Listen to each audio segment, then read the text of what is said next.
శనార్థుల్లా నేనైతే ఎల్లారెడ్డికి వచ్చిన ఈ నియోజకవర్గంలో మరి సర్పంచ్ ఎలక్షన్ల జోరు ఎట్లా సాగుతుంది ఏం కథ అని మంగమ్మ అరుచుకునే ప్రయత్నం అయితే చేస్తుంది. నా తాన యూత్ కాంగ్రెస్ సర్దార్ నాయక్ ఉన్నారు. మరి ఆయన అడిగే ప్రయత్నం చేద్దాము. నమస్తే తమ్ముడు. నమస్తే. నమస్తే అక్క. ఎట్లున్నారు? బాగున్నాక బాగున్నారా? ఇప్పుడు సర్పంచ్ ఎలక్షన్లు మరి షురు అయినాయి. మరి ఏది బీజేపీ, బీఆర్ఎస్, కాంగ్రెస్ ఏది ముందస్తు చర్యలో వెళ్తుంది? ఇప్పుడు ఇక్కడ మాకు స్థానిక ఎమ్మెల్యే గారు ఉన్నారు, మదన్ మోహన్ సార్ గారు. చాలా అభివృద్ధి కార్యక్రమాలు చేస్తున్నారు. ఎందుకంటే అటు నుంచి రాష్ట్రంలో కూడా మా గౌరవ ముఖ్యమంత్రి వర్యులు రేవంత్ రెడ్డి గారు కూడా నిధులు లేవు, నేను ఏం చేయాలన్నా కూడా మా గౌరవ ఎమ్మెల్యే గారు అనేక నిధులు తెచ్చి తండాలలో కానీ విలేజ్లలో కానీ చాలా బోర్లు వేయించడం జరిగింది. ఎందుకంటే ఇక్కడ ఎల్లారెడ్డి నియోజకవర్గం చాలా పేద నియోజకవర్గం, తాండాలు ఉంటాయి. ప్లస్ తాండాలలో కూడా అడవి ప్రాంతాల్లో దగ్గరలో ఉంటాయి కాబట్టి వాళ్ళకు నీళ్ళ సదుపాయం తక్కువ ఉంటుంది. కాబట్టి అక్కడక్కడ తాండాల్లో ఎక్కడ అవసరం ఉన్న నీటి సదుపాయం కల్పించిన వ్యక్తి మన ఎమ్మెల్యే మదన్ మోహన్ సార్ గారు. అంటే మీరు గతంలో మదన్ మోహన్ సార్ రాకముందు బీఆర్ఎస్ ప్రభుత్వం ఏం చేయలేదంటారా? కాంగ్రెస్ ప్రభుత్వం రాకముందు ఇక్కడ చూడు అక్క, ఇప్పుడు ఎల్లారెడ్డి నియోజకవర్గంలో ఎక్కడ గొంగడి అక్కడే ఉంది. ఎందుకంటే ఇప్పుడు 2 సంవత్సరాల్లో అధికారము, ఇప్పుడు సర్పంచ్ లేరు, ఎంపీటీసీ లేరు. అయినా ఇక్కడ ప్రతి విలేజ్ లో ప్రతి తాండాలో 10 లక్షల పైననే సిసి రోడ్లు కానీ మిగతా అభివృద్ధి కార్యక్రమాల పనులు కానీ ప్రతి గ్రామంలో మన గౌరవ ఎమ్మెల్యే గారు అందించారు. ఇది వాస్తవము, జనాలు కూడా ఒప్పుకోవాల్సింది. మరి కాంగ్రెస్ ప్రభుత్వం మీద ఎందుకు అంత నెగిటివిటీ ఉందంటారు? ఇప్పుడు అన్ని జిల్లాల్లో అంతమంది ఎమ్మెల్యేలు పని చేస్తారని చెప్తారు. మరి కాంగ్రెస్ ప్రభుత్వం వచ్చి నుంచి మొత్తం అంతా పాడైపోయింది, ఏం చేయలేరు, ఏం పనులు చేయలేరు అని చెప్పేసి మస్తుగా అంటున్నారు. చూడక్క, ఇప్పుడు రైతుల విషయానికి వస్తే వాళ్ళకు రైతు బంధు అనేసి పైసలు లేక కొంచెం ఆగుతుంది. దానితోటే ఇప్పుడు రైతులను రెచ్చగొట్టి రైతు బంధు వేస్తలే, కేసీఆర్ ఉన్నప్పుడు వేస్తుండే అని చెప్తారు. కాకపోతే రైతు బంధు వేస్తున్నాం, కాకపోతే ఎన్నుకోన ముందు వేస్తున్నాం కానీ 100% అన్ని లేటు పడుతున్నాయి. కానీ అన్ని సామాజిక వర్గానికి కాంగ్రెస్ పార్టీ నుంచే న్యాయం జరుగుతుంది, 100% న్యాయం చేస్తుంది గవర్నమెంట్. ఊర్లల్లో యూరియా లేక యూరియా కొరతతో ఎంత తక్లీఫ్ అయిందో అందరికీ ఎరికి. అప్పుడు మస్తు రేవంత్ రెడ్డిని ఎంత మంది తిట్టిరు, సోషల్ మీడియాలో మస్తుగా వైరల్ అయింది. మరి అది దృష్టిలో పెట్టుకొని ఇప్పుడు దాని ప్రభావం ఏమన్నా ఈ ఎలక్షన్ లో పడుతుంది అంటారా? చూడక్క, ఇప్పుడు యూరియా అనేది సెంట్రల్ గవర్నమెంటే. ఇప్పుడు మన రాష్ట్రంలో ఇంతమంది రైతులు ఉన్నారు, ఇన్ని లక్షల మంది రైతులు ఉన్నారు, వీళ్ళకు ఇంత యూరియా సప్లై చేయాలని చెప్పి మన రాష్ట్రం సెంట్రల్ గవర్నమెంట్ పంపిస్తే, బీజేపీ ప్రభుత్వం పంపిస్తే వాళ్ళు మనకి ఇంత ఇస్తారు. దాంట్లో షార్టేజ్ పంపిస్తే ఈ రాష్ట్ర ప్రభుత్వం ఏం చేస్తారు చెప్పండి మీరు? మన రాష్ట్రంలో యూరియా తయారు కాదు కదా, కేంద్ర ప్రభుత్వం పంపాలి కదా. అది దాన్ని తప్పుదోవ పట్టిస్తారు ఈ బీజేపీ వాళ్ళే బీఆర్ఎస్ బీజేపీ వాళ్ళు వాడుకొని రైతులకు కాంగ్రెస్ పార్టీ నుంచి విడగొట్టాలని చెప్పి ప్రయత్నంలో వాళ్ళు ఉన్నారు. అంతేగాని వాస్తవం చెప్పాలంటే యూరియా ఇచ్చేది కేంద్ర ప్రభుత్వమే కదా మేడం, మీకు కూడా తెలుసు. ఆ విధంగా వాళ్ళు రెచ్చగొడతారు అంతే. అదే అది రెచ్చగొట్టిండ్రు కాబట్టి ఆ వాతావరణం అంతా ఇప్పుడు కనబడుతుందా ఏంది? సర్పంచ్ ఎలక్షన్లు ఇప్పుడు వీళ్ళకు లోక జ్ఞానం తక్కువ, ఊర్లలో ఏం జరుగుతుందో తెలియదు, అందరు ఫోన్ వాడటం తక్కువ ఉంటారు. ఇప్పుడు టీవీలు చూసినా సాయంత్రం పూట చూస్తారా? ఇప్పుడు వాళ్ళ దగ్గరికి మీరు ఎట్లా పోతారు, ఎట్లా చెప్తారు, ఎట్లా చేస్తారు? ఇప్పుడు కాంగ్రెస్ పార్టీ అబద్ధాలు చెప్పి రాజకీయ అంటే మేనిఫెస్టోలో గానీ అబద్ధాలు చెప్పి ముందడుగు వేయది, ఉన్నది చెప్తాము. యూరియా మనది కాదు భయ్, సెంట్రల్ గవర్నమెంట్ కేంద్ర ప్రభుత్వం ఉంది, ఇది ఇట్లా అవుతుంది, మనం ఇట్లా పంపించారు, ఇంత షార్టేజ్ వచ్చింది, అయినా సరే వెనుకనో ముందు అని అందరికి ప్రాబ్లం అయితే సాల్వ్ అయింది. రేవంత్ రెడ్డి సార్ నన్ను కోసిన పైసలు రాలే అని అన్నాడు. అవునవును, చెప్పిండి. ఇప్పుడు కూడా మేము కూడా మా సీఎం గారు కూడా రేవంత్ రెడ్డి గారు కాంగ్రెస్ పార్టీ ప్రభుత్వం కూడా 6 గ్యారెంటీలో 2 గ్యారెంటీలు అమలు చేయాలి, 4 గ్యారెంటీ అమలు చేసినాం. అది కూడా మహిళలకు 2500 అదొకటి ఉంది, ప్లస్ యువ వికాసం అని ఉంది. అది కూడా యువ వికాసంలో అప్లికేషన్ అయినాయి, అన్ని అయినాయి. కాకపోతే పైసలు లేక ఆగింది. కానీ ఇప్పుడు మహిళలకు కూడా మా బట్టి విక్రమార్క గారు కూడా మొన్న ప్రెస్ మీట్ ఇచ్చారు. ఊర్లల్లో గవర్నమెంట్ స్కూళ్ళల్లో ఎట్లుంటాయి? మంచిగా ఉంటాయా? అన్ని సౌకర్యాలు మంచిగా ఇస్తారా? ఇప్పుడు విలేజ్ లో అదే ముఖ్య, విద్యనే కదా ముందు కావాల్సింది. ఎట్లా చేస్తున్నాడు ఇప్పుడు మదన్ మోహన్ సార్? ఇప్పుడు చూడండి మేడం, మా విలేజ్ మా తండని మాట్లాడిస్తా. ఇప్పుడు మా ప్రైమరీ స్కూల్ ఉంటది అప్ టు 5th.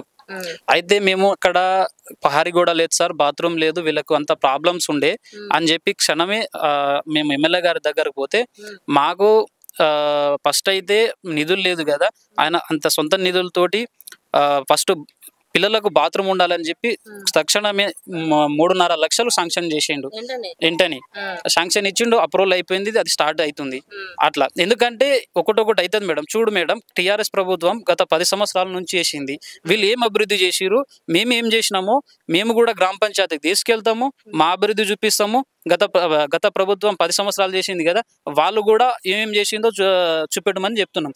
ఎందుకంటే ఇప్పుడు ప్రతి విలేజ్లకు ఇందిరమ్మ ఇల్లు 100% 5 నుంచి 10 మినిమం అది స్టార్ట్ అవుతుంది.